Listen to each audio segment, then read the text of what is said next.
I think I may have something attached to me.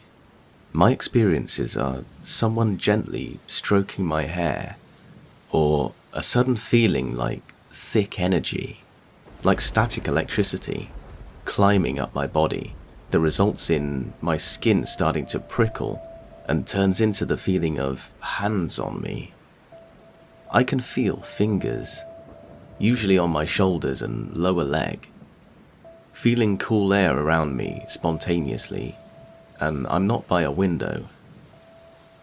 At times, it feels like they are sitting or laying next to me, like I can feel the shift of the mattress. This stuff happens while I'm awake, reading or watching TV, totally engrossed in something. I've been shaken awake from a dead sleep, but nobody's there. I've had a fan that I keep next to my bed in case it gets hot go flying backwards while I was reading, and my cats were sleeping next to me. It wasn't on and was in a stable place. I would understand if it was on and the vibrations pushed it over, but no reason to fall. It didn't even fall, it was pushed hard. Also, when I lay down at night, sometimes I hear things rustling around in my room, when I know for a fact I kicked my cats out into the living room and closed the door. This starts minutes after I lay down, and not even close to sleep, like something is playing, like some kind of ghost cat or something. Sometimes it even jumps onto my bed and lays down. My son has also had some experiences that he told me without knowing about mine. I didn't want to scare him, so I didn't mention them. I got up to go to the bathroom around 2 a.m. one time and closed my door behind me so the cats wouldn't go in, and came back to find my door locked. In the 3 years of living in this apartment, I've never accidentally locked my door before, and have tried to recreate it several times to no avail. Nothing ever seems malevolent or anything, but I do get creeped out at times. Like, is this going to be the time that it decides to attack me? I've gone to a doctor, a psychiatrist, and had a brain MRI, and been cleared of any medical and psych disorders. I honestly thought I either had some kind of brain tumor or must be losing my mind. Now I think it's a spirit or spirits. I never see anything or hear voices. I just feel their energy.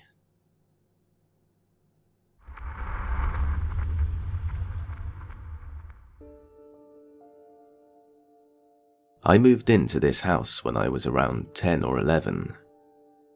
This house was built in the 1800s, and from the second I stepped foot in that house, I always had a really bad feeling about it.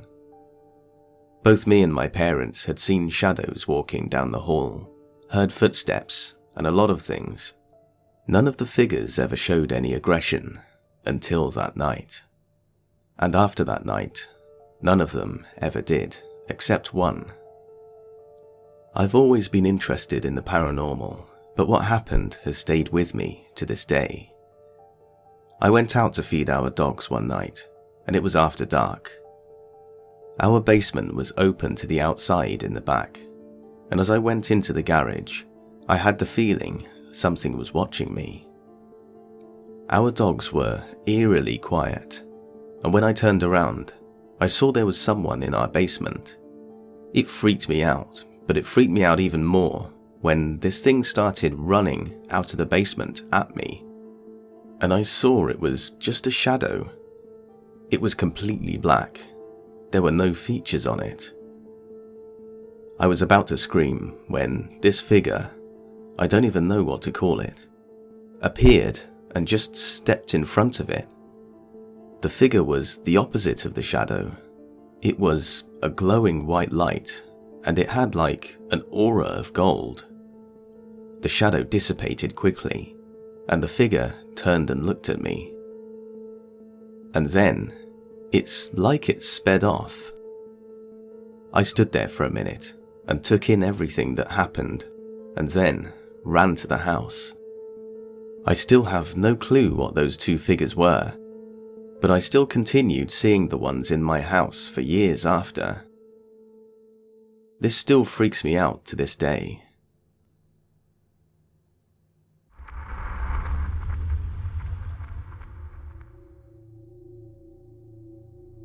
I grew up in Virginia, and my parents' home was in a small suburb near Winchester and Front Royal. I was 19 years old visiting from college, and my parents were both out. It was about 1:30 in the morning. Every single light in the house stayed on except for the one in their bedroom that I was watching TV in. The TV shut off, and the lights in the room shut off, but the hallway and downstairs light remained on. There was no power outage, or else everything would have shut off, so I'll never make sense of what happened. Each individual light in the room shut off, and in the corner of the room, there was this man standing there with dripping clothes, shoulder-length hair, and dirt all over his face. By the time I could blink, he was 2 inches from my face standing over me, almost hovering. I was in shock and not able to move. He whispered to me, "I'm clean now."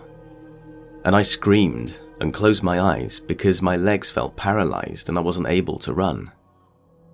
I opened my eyes and the room was still dark, but the man was gone. I was finally able to move to get towards the door, and the light switch was turned off. I will never make sense of this, not to be able to understand how the television also turned off, or what was the purpose of the man's presence, what his words could mean. But it's been 10 years, and I still can't shake that event.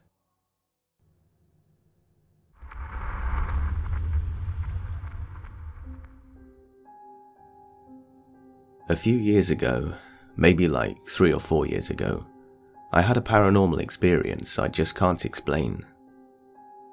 I've always been a skeptic of paranormal activity.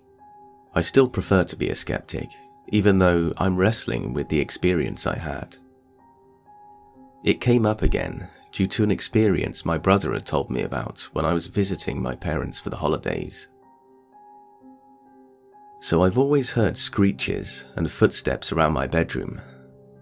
It was always explained to me that it's normal because we lived on an old farm, which was modernized when my parents moved in. It would probably be the wind or just the age of the wood, according to my parents. I had storage space behind covers with old toys that would sometimes randomly start playing, which I always credited to mice. Because these spaces were in the corners of the room and it wasn't regularly cleaned. And because it was a modernized old farm, it had plenty of cute mice. I went years ignoring these things, as it would probably be other stuff. Fast forward a few years to about 3 or 4 years ago, and I would have the experience I'm talking about. One night I was sleeping on my side, with my back to the most left corner of my room, where my clothing closets were. Randomly, I woke up, and a few minutes later, I heard a female voice tell me in my ear, "Turn around," in Dutch, as I'm from the Netherlands. It was so loud in my ear, I could swear it was almost like the woman was saying it standing right over me. It's not a voice I've ever heard before, not in a movie, TV show, video game or music. It also wasn't comparable to a voice of any female I knew or know. Convinced it was just my mind playing tricks on me, I continued to sleep and never encountered the voice again. Fast forward a few years to Christmas 2020. When I came home to my parents to stay over for the holidays, my brother told me something strange.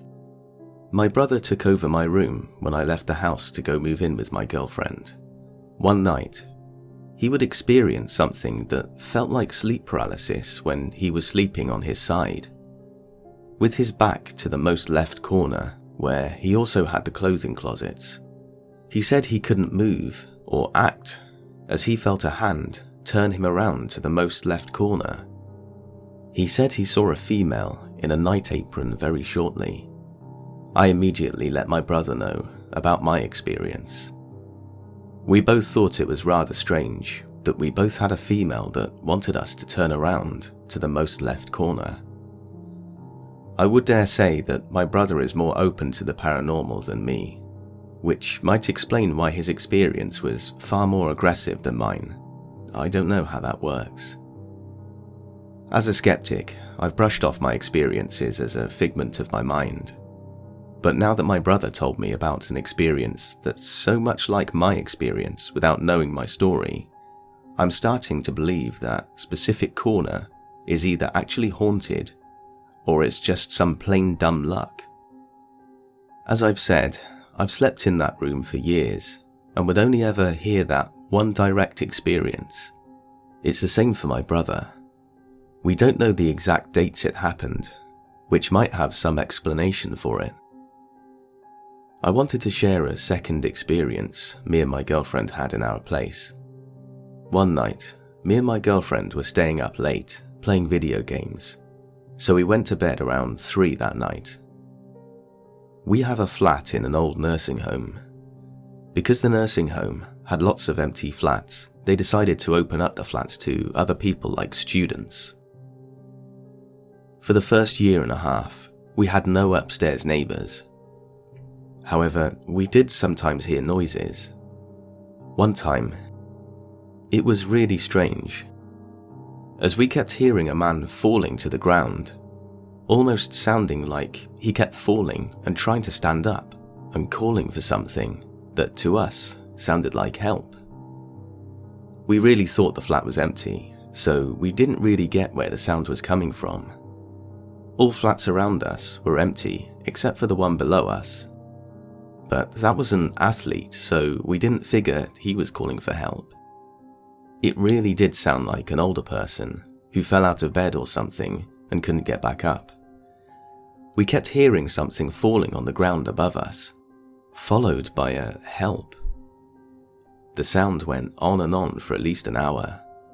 We didn't want to risk being wrong about the flat above us and went to check anyway, thinking there might be an elderly resident there who had fallen. When we went to check, we confirmed that the flat was indeed empty. No name tag, no interior, just a stripped down empty flat. When we went back to bed, the sound was gone and we just went to sleep. In light of the strange experience I described before, I started thinking about this experience as well and thought it was very strange. We really could hear the elderly voice trying to call out for help, as hard as a weakened elderly voice could. I'm a skeptic, but thoughts of an elderly person having died there when he fell out of bed and couldn't get help is now haunting my mind. About 2 to 3 months later, a Polish couple moved in and we never heard any sounds like that again.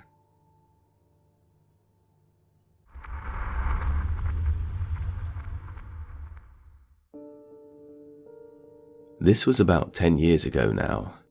I lived in an apartment with my then 4-year-old daughter, just the two of us.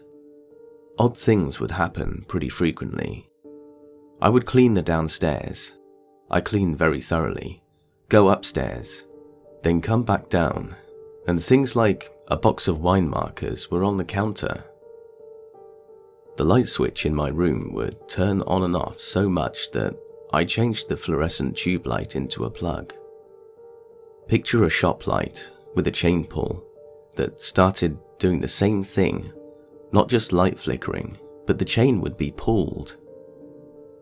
In the winter, when the windows were all plastic sealed, my door would slowly open, all the way while I watched. I once came downstairs after preheating the oven, to the oven door wide open. This thing was spring-loaded and wouldn't have fallen open, nor did I open it. I wasn't all that into hauntings prior to this, but just chalked it up to a non-threatening entity. because too much happened that I couldn't explain. This stuff would happen when it was just me in the house without the kiddo, sober as a jaybird. One day, I tried to take pictures with a digital camera to see if I could capture anything. I take a few pics. Nothing seems off. Then, as I turn towards the bathroom, half the picture is jet black. Third, I face towards the bathroom fully, and the camera dies. While we lived there, my daughter had pretty frequent nightmares, and kind of half woken up from them. She sleeps like a bear, so I didn't really think much of it. The night I took those pictures, she had a really bad one. After like 10 minutes of half sleep, I get her to come to. And she said her back hurt where the man scratched it. She's in full-length footed pajamas, which I removed to check, and she's got scratches on several parts of her back. Places that would be incredibly difficult to reach, and nothing in her bed. She goes on to tell me that a tall man with hot hands put his hand on her back and told her to look at all the others, which she said there were a lot of. We were out within a month. Never felt so terrified and helpless. I was super poor at the time, but we spent a few weeks at my brother's until I found something else. To this day, when I bought my house, it was only out of sheer embarrassment that I didn't have a medium check the place first. And by the way, it's been fine. Never had anything like that happen afterward, but I'll swear up and down that it was more than contrived coincidence.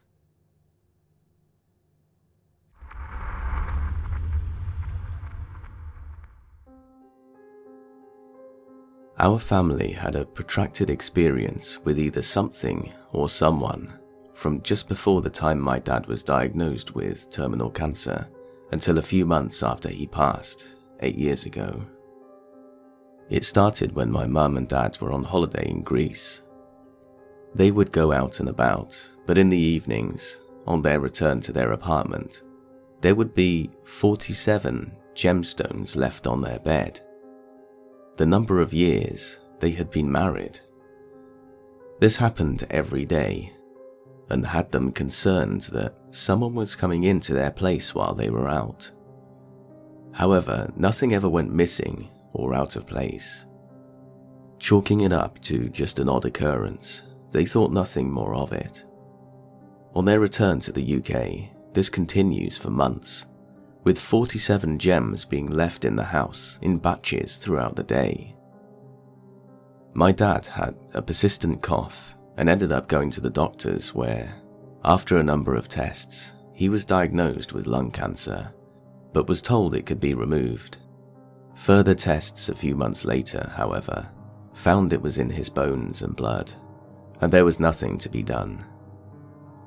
The stones, however, were appearing every day sometimes, in batches, but always adding up to 47. I was overseas at the time he was diagnosed, but at the end of my tour, I came back to see him and learned about the stones. I thought it was strange, but with the only risk of being a sense of feeling silly that night, I asked whatever was in the house to leave me a sign of it looking after my dad, and left my room and went downstairs to see my mum and dad.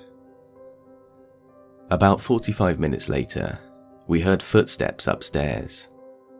I ran up and no one was there, but there were 2 gems left on my wallet. This went on for about 12 months while my dad was having chemotherapy. The activities didn't limit themselves to my parents' house though. My aunt in Manchester started to have incidents of hearing crying and talking. And I had a fright when I woke up to movement and a big drop in temperature and ambient light in my house on the south coast. I thought my wife was sleepwalking, as there was a woman with her back to me on the side of the bed my wife sleeps. I sat up, and I'm talking to what I thought was my wife, until I realize that the hair was too long and the woman was wearing a nightdress that my wife wouldn't have bought and wasn't wearing to bed. When I looked down, my wife was still asleep, shook my wife awake to see if she could see it, but by the time she woke up, the woman had faded away and the temperature and light returned to normal. Although my wife didn't see anything, I made an excuse for waking her, as I thought it was me seeing things. The following morning, she came down from the shower and asked if her mum was round, as a woman had shouted her name and tried to open the bathroom door. But it was just the two of us home. I phoned my dad that afternoon to talk about it, and he said my aunt had come to visit him, and that same night, she woke up to a woman sobbing in her room. She was too frightened to open her eyes, but ended up feeling the hair touch her face and the sobbing right in her ear before it ended. She never came back to visit.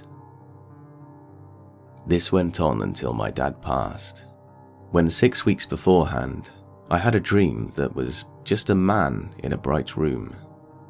He told me to stop asking for their help, and they can do no more, and that other things are starting to pay attention. Shortly after, he went into a hospice and then passed away just within over a month. After he passed, things dropped off quickly. I had a few more things left, but when the same temperature drops and the darkening of the room that accompanied the woman at the bed happened a second time, I told it to leave. There was a heavy banging as though someone ran down the hall, and the upstairs and downstairs fire alarms went off. There's been nothing since. Odd occurrences, and it went on for 3 years and 8 months in total. No logical explanation for it.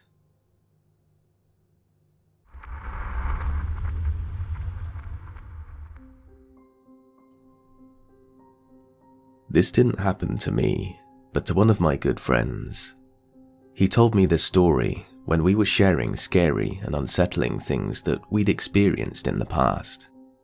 I believe it was true, as he was turning ghost white as he continued telling the story, and was close to tears when he'd finished. I'll tell the story from his perspective. I lived in a small bay town when I was younger. A town small enough to the point where everyone knows each other, and any gossip would be consumed by the town in less than an hour. I had a friend who I will address as Jake, and we did everything together. There wasn't much to do in a small town, so we'd usually play video games all night and drink if we could get our hands on any alcohol. Jake always talked about how he'd hear strange noises in his house at night, especially when he was alone. His house was old, and apparently a murder had been committed there. Plus, other people had died there due to other causes such as illness. Horror stories were common to keep children out of danger in small towns, or just for older kids to scare the younger ones. I was 16 and Jake was 17 at the time. We had planned to stay up the entire night playing video games, eating snacks, and drinking some beer. He'd recently started talking more and more about odd things about his old house, but I brushed it off as him trying to scare me. Now, everything was normal when I walked to his house that night. We went into his bedroom, which was on the bottom floor, and we started our night. His parents were out too, so we had the house to ourselves. About an hour in, I left his room to go and use the bathroom. The bathroom was up a flight of stairs, which opened to a hallway down the length of the house. The bathroom was at the end of the hallway, and above it was a ceiling attic hatch. After using the bathroom, I noticed the ceiling hatch was open. I thought it was strange, so I went back to Jake's room and told him. Both of us went back and just stared at it, trying not to show the uneasiness that was tying a knot in our stomachs. We closed it, turned off the upstairs light at the bottom of the staircase and went back into his room. An hour and a half later, it was Jake's turn to use the bathroom. Before leaving his room, he busted a joke about how the hatch was going to be open again. And as a joke in return, I said I'd walk upstairs with him to investigate. We turned the corner that led to the staircase, and the hair immediately stood up on the backs of our necks as we saw light shining down from upstairs. We looked up the stairs, seeing the wide open attic hatch. We slowly approached it, quickly closed it, and ran down the stairs as fast as we could and back into Jake's room, slamming the door shut and locking it. Neither of us had the stomach or bravery to hide our fear at this point, and we were so paranoid that we slept in the same bed. We didn't hear any noises as we tried to sleep, but eventually I managed to drift off. Later on, I woke up and found myself in a dream. The world was black and white as I realized it was Jake's room. It felt so realistic that I didn't even notice I was dreaming at first. I got up from the bed and something drove my body over to the window. Looking outside, I can see between two hedges, which had previously not been there, a lady in a wedding dress standing below an arch that was overgrown with dead vines. She turned around and noticed me and started to smile. At first it wasn't too creepy, but then her smile started getting wider and wider until it reached both of her ears. A ringing sound filled my ears and she started laughing. Something started scratching at the door that was to my back, but no matter how hard I tried, my eyes were locked on the lady in the dress. I couldn't move and was paralyzed with fear. At that moment, I woke up, but I was on the couch in Jake's room and not in his bed. His eyes were wide when he saw I was awake and asked if I was up any time during the night. Confused, I told him no. He then told me that in the middle of the night, I got out of bed and stared out of the window with a wide grin on my face. He explained that after that, I left the room and he heard a large thump. Then I came back into the room and fell asleep on the couch. Once we cleaned up and left his room, our curiosity got the best of us and we decided to look up the stairs, only to see that the light was on and the attic hatch was wide open.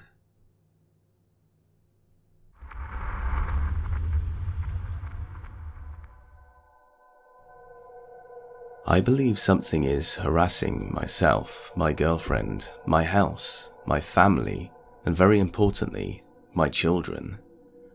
I don't think it's a passive being, and every time something happens, I believe more and more that this is possibly dangerous.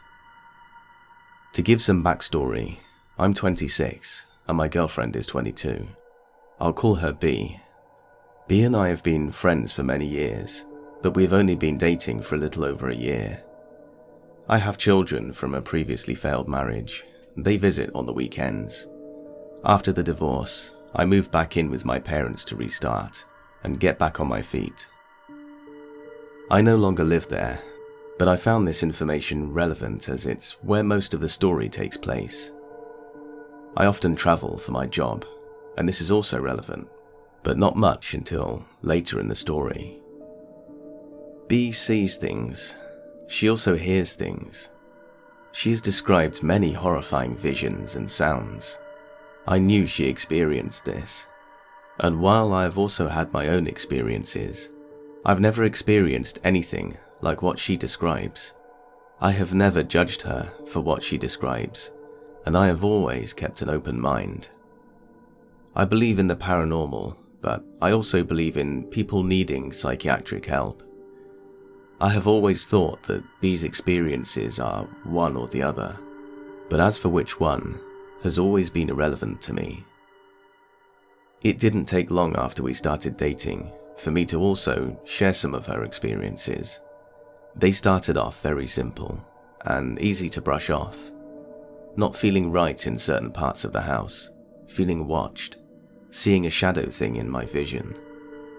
These are the kinds of things that we naturally write off as tricks of the imagination, stress, or what have you, even though we'd both see it at the same time. She says that the things she usually sees are not of great detail. If she was to observe them, she would never be able to make out details, nor make sense of words that she hears. No facial details, clothing details, anything of that nature. I don't know if this just means that they are pure black, or if they are more of a blur.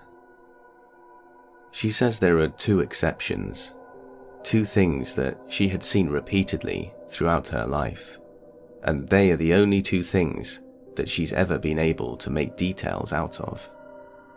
Tubman and Nose Guy. I believe it's best not to give them names, but this is what she calls them.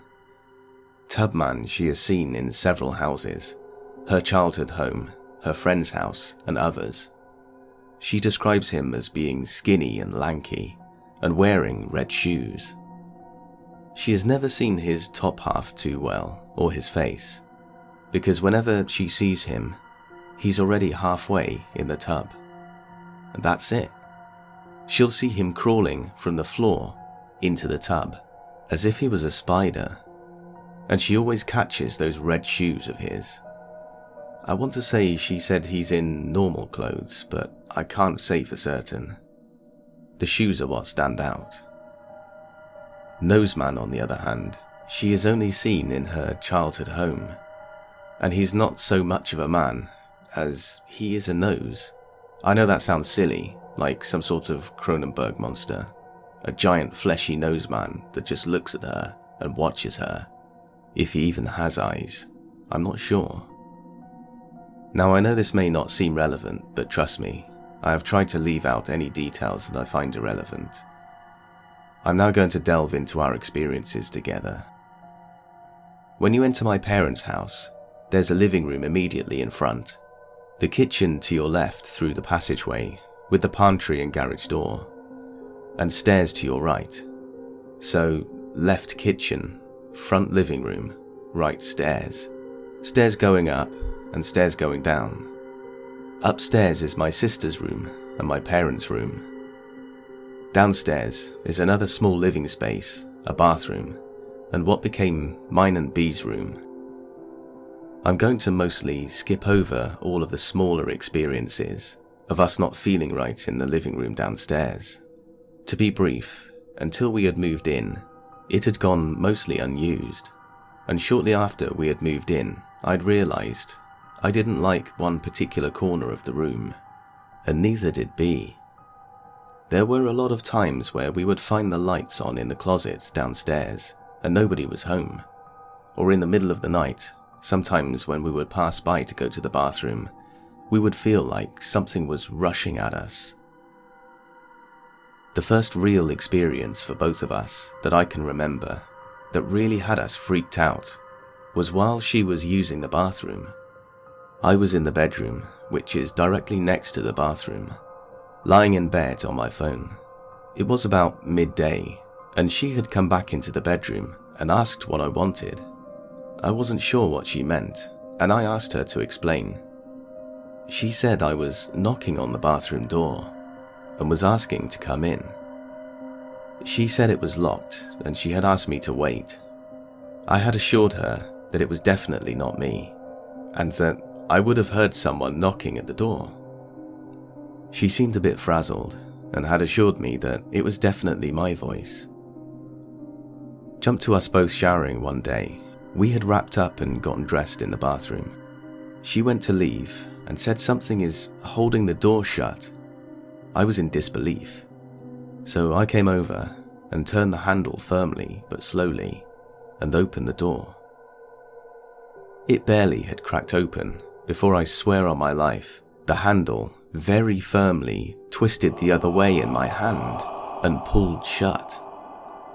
I immediately swung the door open and rushed out of the bathroom to confront whoever was there. But of course, there was nobody there. This is almost a year ago now, but if I'm trying to keep a chronological order, I believe this is what happened next. I was off work and she was still in bed. She had heard my computer chair creaking multiple times. She felt someone was in the room and had pulled the blanket up over her head a bit and taken a peek. She later described to me a pale and gaunt woman sitting in my chair, smiling and staring at her. I don't remember if she said there was something unnatural about her smile, but I believe it seemed like a large smile. Also, she had eyes, not blank or black. I don't recall what color her hair or eyes were, as I'm colorblind and the detail didn't stick with me. Though, if I recall, her hair was not black. It was a light color such as blonde or soft brown, long and thin. I wish I had asked more questions about this woman, such as what she was wearing or any descriptive features. B seemed very stressed out about this incident, so I didn't push for any more details. The reason this stressed her out so bad was because she could see the woman. It wasn't like all the other times, like with Nose Guy and Tubman. She could see every detail of her. She turned her back over, pretended to sleep, and waited for me to get home. I didn't see her. Before COVID had gotten too bad, and us obviously not knowing how bad it was going to be, we took a trip to Michigan. The whole family, except for my sister. She had stayed behind and watched the house and fed the animals. We were gone for a week, and B and I had gotten home the following weekend before my parents. It was already late at night, and we were unpacking the car, and she had run inside. I kept unpacking, but was suddenly overwhelmed with this sickening feeling of being watched. It was worse than any time before, and for some reason, I kept looking to the side of the house that led around to the back. I eventually had grabbed some luggage and rushed inside. I got inside and closed the front door. Immediately, my attention was drawn to the window in the back. I couldn't see anything there, but it felt like something was looking right back at me, just out of sight in the darkness. And then, I noticed to my right, one of our cats was also sitting and just staring at the window. I tried snapping my fingers and saying her name. She didn't even flick her little ears. She just stared. B had come back upstairs, and we went outside to grab some more luggage. I mentioned to her that I felt like I was being watched. I hadn't mentioned the window, but then she immediately jumped in and said she felt someone was watching her from the back window. We hurriedly got everything inside and talked to my sister. We asked her how the week was, and she said everything was fine. We noticed that she was in her room, and while that makes perfect sense for any teenage girl to be sitting in her room, it isn't like her. She always sits in the living room, surrounded by all the animals, and watches YouTube videos on the TV. We asked her if anything seemed strange while we were gone, but we were very vague. She too had filled in the blanks, even pointing to that same window. She said she had not left her room any more than she possibly had to in the last few days, because suddenly she felt like she was being watched from that window. We eventually grabbed flashlights and investigated the backyard. Obviously to no avail, so we moved on. The next event seems strange to note, but just like everything else, bear with me. There's a reason I'm taking note of it. While I was staying with my parents, I unfortunately didn't have a bed for both of the children. They both slept on the same bed. Really, it was a pull-out mattress from a sofa in the downstairs living space. Yeah, it's not an amazing setup, but I was trying to do what I could just to see my girls. I would set them up at night in that bed and give them each one of their favourite stuffed animals. I'd then let them watch TV with almost no volume just to help them fall asleep. I'm aware that I really shouldn't let them have the TV on while they're sleeping, but I sympathise with the idea of being scared of the dark. As an adult, I still sleep with the TV on, or rather at least some noise like a fan, music, or some kind of light. I don't like the dark on top of pure silence. Maybe I'm a scaredy cat, but the point is, I let my girls keep the TV on. My youngest daughter is known to get up and seek out an adult, for no real reason other than probably comfort. She doesn't come crying, scared, or anything of that nature. She just kind of gets up, finds an adult, and is like, "Hey, can I hang out here too?" But in not so many words. To which you usually have to tell her it's bedtime and go and lie down. She'll go right back to bed. It's just something she does. So one night, we had noticed that, more than usual, she did not want to seem to stay in bed. Usually, she'll just knock on the door, and I'll send her back to bed. And this happened a couple of times. But the only time she would go upstairs was if she heard someone else, such as my dad. So on this night, with her continuing to get out of bed, we wanted to know if there was a particular reason. So we had our lights off, and we had cracked the door. We were keeping an eye on her, and after a short period, we saw her get up again. We didn't hear anything, or see anything that would have made her get up and check if someone was there. But she walked over to the bottom of the stairs, and just started up the stairs. For a really uncomfortable amount of time, we watched her, unsure what to do. Obviously, we knew we needed to put her back down. But I think we were just curious if she was going to turn around and knock on the door again, or go lie down herself. There is, and I need to stress this, almost no lights upstairs. I mean, you can't really see anything. Everyone's asleep. There's not a single sound. The only glow of light is not from the middle floor, but from the upstairs hallway. She starts climbing the stairs. It's a short set of stairs, but she's climbing as she reaches the top, and B and I slowly open the door and come out. As quietly as we possibly could, we climbed the stairs after her. She had gone through a small passageway in between the pantry and the garage into the kitchen, and staring into the blackness towards the corner of the kitchen by the window above the sink. Again, the window above the sink. After an uncomfortable amount of time, we say her name and she jolts a bit, turns around, says hi, and comes and gives me a hug. We ask her if something's wrong and what she's doing. She quite literally shrugs her shoulders, points to the kitchen window area, and then puts her head on me. So we take her downstairs, put her to bed, and we don't sleep right away until the uneasy feeling passes. Again, trying to keep things chronological, the next incident I can think of happened in the middle of the day when my girls were visiting. My girls are very young, but I'm not going to disclose their ages. I'll say one of them is young enough to not quite make coherent sentences, but she does love to talk. The older of the two is no longer a toddler. She's a kid, and before I know it, she'll be a teenager.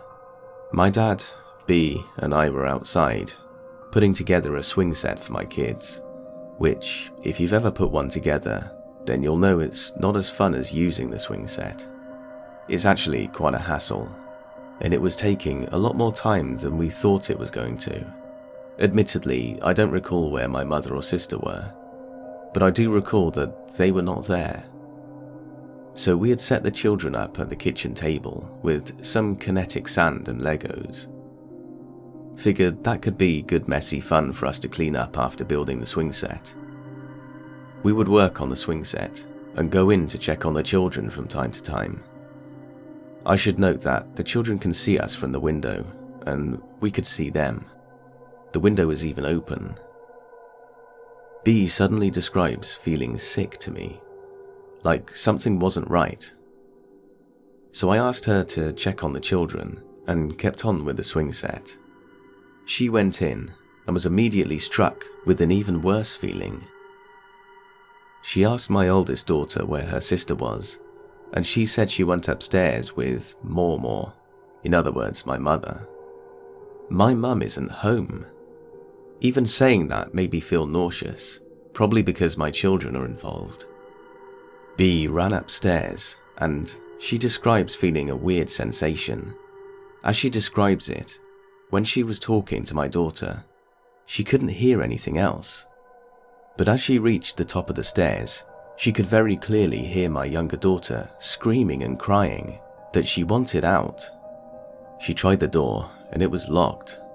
She ran downstairs to get a butter knife and rushed back up, unlocked it, went inside, and she had to unlock my parents' bathroom door as well. She got her out and held her. She said she had dried tears on her face, but she couldn't have been gone that long. We were constantly keeping an eye on them through the window, even as we worked on the swing set. And B said she could hear her yelling the whole time, all of a sudden after she reached the top of the stairs. All the way back in the kitchen, she could hear her. Why couldn't she before? And why hadn't my older daughter heard her the whole time? Not to mention, she knows how to lock and unlock doors, so how did she end up in that situation in the first place? Did she just start to panic and couldn't get the door unlocked? I still think about my daughter saying she went upstairs with More. I feel like something is luring my daughter, and the idea of that woman that B saw makes me feel sick. I just thought of a detail that's kind of important for later. My parents have the master bedroom, of course. They have their own bathroom attached, and then from the bathroom is how you enter their closet. It's a walk-in closet. It's a very strange setup, since it's somewhat of a series of doors. Some time passes, and my brother and his wife visit. Everything goes normal, and it's a good time. We play some Animal Crossing, and we all hang out. They're getting ready to leave, and somehow spooky stories are brought up by my brother's wife. Just fun stories, but we start telling them about some things that we've experienced in the house. They exchange glances in almost cartoon fashion. My brother's wife then asked us to go outside. I was puzzled, but when we went outside, she then elaborated that she was afraid someone was in our house, and she didn't want them to hear us, like a squatter in the attic or something. They began sharing stories of how bothered they've been in the past at this house. These were all before we had moved in, some of which I don't recall, and at the time, I couldn't relate to. Some others were similar to our experiences, in that the same closets and the same rooms would have their lights on with the doors closed, and some doors would open or close when they weren't looking. 3 of the stories stood out to B and I, so I'll briefly tell those. First, my brother was playing the new Star Wars game on his PS4 downstairs. His wife was upstairs. He saw someone in the corner of his eye walk down the stairs and go into the bathroom and close the door. They had turned the light on as well, but after they closed the door, he had assumed it was his wife. His wife was still upstairs, and he realized this when she opened the bathroom door and nobody was in it. This is bothersome because it is the same bathroom where B heard my voice when I wasn't there, and where something had turned the handle and closed the door on us while I was trying to open it. Second, they were feeding the animals while the rest of the family was out of town. Again, we didn't live there at the time. So my parents and my sister were out of town. They were feeding both dogs and both cats all weekend long. Randomly, in the middle of the week, they could no longer find one of the cats. They had searched all over the house. Finally, They had gone upstairs to check my parents' room. They had run out of options, but they had not checked it previously because they had no reason over the whole weekend to go into my parents' room. The cat wasn't in there, nor was it in the bathroom. It was in the closet. How does a cat go through 3 doors and get stuck in the closet when no one's home? This situation bothers me because it reminded me of what happened with my younger daughter.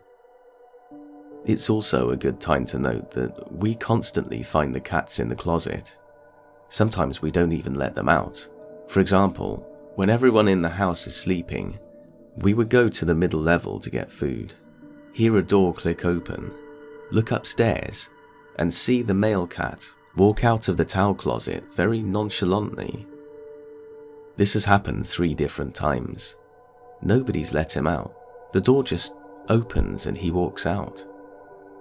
The third story for my brother and his wife, and this one is kind of simple. They were house sitting again, as they often did for my parents. My brother was staying up playing games on his laptop, and he went outside for a smoke. He was sitting on the bench outside, and this bench is right outside of the kitchen, towards the back of the house. He had been there for some time, and the light from the kitchen window was shining across the ground. He said a woman had walked into the window. He described how it scared him because he knew it wasn't his wife. The silhouette didn't look like her, and he knew she was asleep. When he finally mustered up the courage to stand up and take a look in the window, there was nobody there. The shadow was gone. When he went back inside, he had confirmed that his wife had been sleeping the whole time. The reason this story bothers me as well is because that window would be the window where my daughter was staring in the middle of the dark of the kitchen that night. One experience my sister was a part of was when I was on my way back to work. I got a text from B. She was still in bed, but all it said was, "Something is in the room," and a follow-up message about things getting knocked over and she's too scared to get out of bed. It's like 5:30 a.m. and still dark. I knew my sister would be up that early because, well, she's unhealthy, much like us, so I called her and asked her to go check on B. She went downstairs and turned the light on. When she did, she saw that my fan was knocked over, and all of the stuff on my dresser was knocked over as well. This is all on the opposite side of the room where B is in bed, so they fixed everything and kept the lights on until the sun came up. There are only 2 more stories before we're caught up with the present moment. Both of these stories are the more recent, and they have both happened in the past 30 days, but they both concerned me because they both tie in all events together, but also make them all much harder to understand. As I had said before, I travel for work, especially right now as the area of Indiana that I'm in is considered a red zone for COVID, so all the local work has pretty much shut down. So about a month ago, we were on our way to a job in Georgia.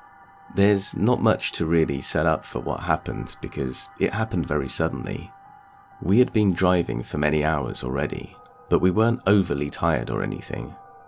We always stop for naps in the car, or anything like that if we think we're getting too tired on a long road trip. We'd been driving on the highway for most of the trip, but as we were getting closer to the destination, the GPS had taken us off onto some local roads for the rest of the trip, which we found odd because I didn't think Albany was that off the beaten path. We had gotten onto a decent stretch of road in the backwoods of Georgia on our way to Albany, but we still had a way to go. We both started to feel a little off about the road we were on. Nothing too specific, but just that feeling that creeps up on you, realizing that I could always turn on my brights since I'm no longer on the highway, and maybe it would help us feel a bit better and be able to see more of what's around us. I decided that that's what I would do. No sooner had I turned on my lights that I could see something on the side of the road. It was coming out of the woods, and towards the road. I couldn't make out what it was, and then we were passing it. As we had gotten closer, and I was able to distinguish it more, I can only describe it as a grey, even for my eyes being somewhat colourblind, human-sized, fleshy, shaking thing. Not shaking like a bag blowing in the wind or fabric caught on a tree. Besides, I had clearly watched it come from inside the woods. It was shaking like it was having a convulsion. Do you ever see the Silent Hill movie? Remember that thing on the road that attacks the cop lady? Like a person gift-wrapped in their own skin. Like that, but less person and more shaky. Same colour though. I instantly asked if she had seen what I had just seen, and she was thoroughly freaked out, and described exactly what I had seen. She said it looked like it was the same fleshy material that Nose Guy always was. Now, this part is strange to me because it's a bit of a departure from everything else we've experienced. It seems entirely unrelated to everything else, besides her relation to Nose Guy. But it's important to me because it's the first unexplainable thing I've ever seen for myself. Every story until now has happened around me. I've felt them. Everyone's stories keep matching up, and I did feel something close to the door, but this was the first thing I had seen with my own eyes. My dumbass needed closure, so I actually turned the car around to go check what it was. There wasn't anything there. No semi-truck tarp caught on a tree, no amalgamation of small garbage bags creating a larger, scarier garbage bag. No spooky Silent Hill monster. I was a bit shaken though. Now, this is the last and the most recent story. I'm currently in Pasco, Washington. Another job. It was, altogether, with naps and food stops, over a 2-day drive. We made the usual rest stops off the toll road, at those designated rest areas. Everything was totally normal, but at one of the rest areas, we had split and went into our own respective restrooms. Myself to the men's and hers to the ladies' room. I had gotten out before her, and I was checking out the snack machines, which, Wisconsin, why do you have cheese curds and pickles in your snack machines? Anyway, when she came out, I had taken note that she came out of the ladies' room on the opposite side of the rest area. I didn't think too much of it, but I did notice it. She seemed off, but we kept moving on. Thinking back, I should have asked her if she was alright. Rest areas can be shady. So we drove for another day, and we were about 6 hours away from our destination. I remember looking at the woods next to us, and remembering the thing we had seen in Georgia.